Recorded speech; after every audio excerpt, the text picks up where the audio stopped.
ఇచ్చి మీ సమస్య పరిష్కారం చేస్తానని హామీ ఇస్తున్నా. ఇంకొక పక్క రాజోలి 3 టీఎంసీ నీళ్లు నిర్మాణం కావాలని కోరారు. తప్పకుండా చేస్తామని మీ అందరికీ హామీ ఇస్తున్నా. ఇంకో పక్క ఎస్ఆర్బీసీ కంటిన్యూషన్ కూడా చేస్తాం. ఆర్టీపీపీ పక్కనే ఉంది. అది ప్రారంభించింది ఎన్టీ రామారావు గారి పీరియడ్ లో ప్రారంభించాం. ఇంకా కొంతమందికి ఉద్యోగాలు రావాలి. అక్కడ గాని ఇక్కడ గాని ఉద్యోగాలు ఇప్పించే బాధ్యత నేను తీసుకుంటానని మీ అందరికీ హామీ ఇస్తున్నా. ఇంకో పక్క పూలే స్కూల్ అడిగారు, అది కూడా క్లియర్ చేస్తాం. ఇక్కడి నుంచి రాబోయే రోజుల్లో రోడ్డు అడిగారు, అవన్నీ ఇస్తాం. ఈ రోజు మీరు గుర్తుపెట్టుకోవాలి, అవుకు టనల్ పూర్తి చేసి కడాన పులివెందలకు కూడా చీనీ తోటల బతికిచ్చాం. పైడిపాలెం చిత్రావతి లిఫ్ట్లు పూర్తి చేసి రైతుల కష్టాలు తీర్చాం. పులివెందల మండలంలో ఎర్రబల్లి చెరువుకు కూడా మేమే నీళ్లిచ్చాం తమ్ముళ్ళు. ఆ విషయం మీరు గుర్తుపెట్టుకోవాలి. రాయలసీమ ముఖ చిత్రం మారుతా ఉంది. పచ్చదనం పరిశ్రమలతో ఈ ప్రాంతం దశ దిశ మారుతుంది. ఒకప్పుడు రాయలసీమ రాళ్ల సీమ. ఈ రోజు సీమ అంటే space technology, aerospace technology, defence, drone, electronics, automobile, renewable energy, food processing, cement, gold mining, ఇలా అనేక రకాల పరిశ్రమలు వస్తాయి. Just now I spoke to Sajjan Jindal ji. I requested him, in Tirupati there is a space city. All his satellites has to be launched from Tirupati. He agreed immediately. We are going to make it one of the best space city in Tirupati. We are having a drone city in Orvakal, Kopparthi, Orvakal, 2 industrial townships we are developing. Now I request him, make Orvakal drone city as a hub for defense applications and also civilian applications. He is going to do in big way. ఇక్కడికి వచ్చినప్పుడు రాయలసీమ వాసులందరికీ ఒక విషయం గుర్తు చేస్తున్నా. నేను ఎప్పుడూ coat చేసేవాడిని. ఇక్కడనే లింగాల మండలం ఉంది. పులివెందల నియోజకవర్గంలో లింగాల మండలం.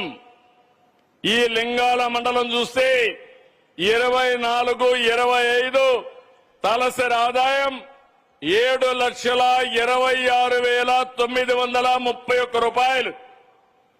విశాఖపట్నం తలసరి ఆదాయం కంటే మన లింగాల తలసరి ఆదాయం ఎక్కువ ఉంది. అంటే ఏంటి కారణం? లింగాలలో హార్టికల్చర్ ఉంది. అన్ని పండ్లు పండిస్తారు, కూరగాయలు పండిస్తారు. మైక్రో ఇరిగేషన్ ఇచ్చాం. నేను మైక్రో ఇరిగేషన్ ఇస్తే ఆ మైక్రో ఇరిగేషన్ కి సబ్సిడీ ఇవ్వకుండా అది కూడా తీసేసిన వ్యక్తి ఆ పార్టీ నాయకుడు.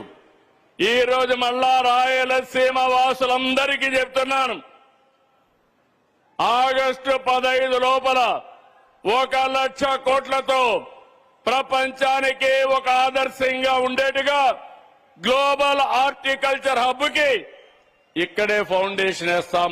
మదనపల్లిలో 1,00,000 కోట్లు ఖర్చు పెడతాం. 40,000 కోట్ల రూపాయలు ప్రభుత్వం ఖర్చు పెడుతుంది.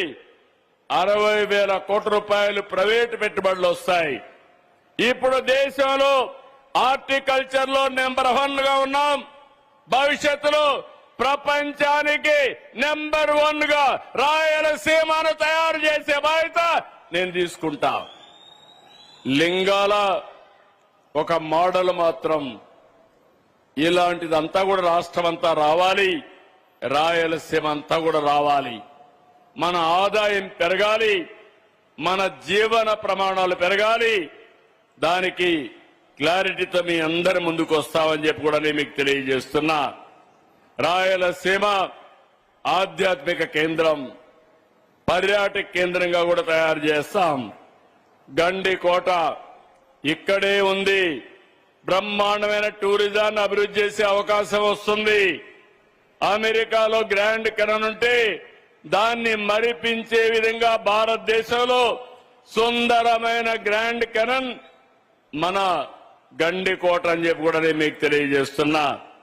ఇవన్నీ ఉపయోగించుకొని రాబోయే రోజుల్లో ఈ బీడు భూములు రేపు సిరులు పండిస్తాయి. హార్టికల్చర్ పంటలతో భూములకు రెక్కలొచ్చే పరిస్థితి వస్తుంది. ఈ రోజు మన పల్లెలే రేపు సంపదకు సృష్టి అవుతాయని చెప్పి కూడా నేను మీకు తెలియజేస్తున్నా. ఇక్కడ ఉండే వాళ్ళందరూ గుర్తుపెట్టుకోవాలి, సీమలో ఫ్యాక్షన్ పోయింది. మీ అందరికీ జ్ఞాపకం ఉంటుంది. 95లో ముఖ్యమంత్రి అవుతానే నేను ఒకటే ఆలోచించాను, ముఠాలు పోవాలి, ఫ్యాక్షన్లు పోవాలి. నా రాయలసీమలో పారవలసింది రక్తం కాదు, నీళ్లు పారాలని, సంపద సృష్టించాలని నిర్ణయం చేసి ముందుకు పోయాం. ఈరోజు ఫ్యాక్షన్స్ లేవు, కానీ నేరాలు చేసే రాజకీయ నాయకులున్నారు. నేను అందుకే అన్నాను, ఇప్పుడే ఆదినారాయణ రెడ్డి గారు చాలా బాధపడ్డారు. బాధపడి నా మీద కేసు పెట్టారన్నాడు. ఆదినారాయణ రెడ్డి గారు మీరు బాధపడక్కర్లేదు, నేనే ముఖ్యమంత్రి. అప్పుడు నేను ముఖ్యమంత్రిగా ఉంటే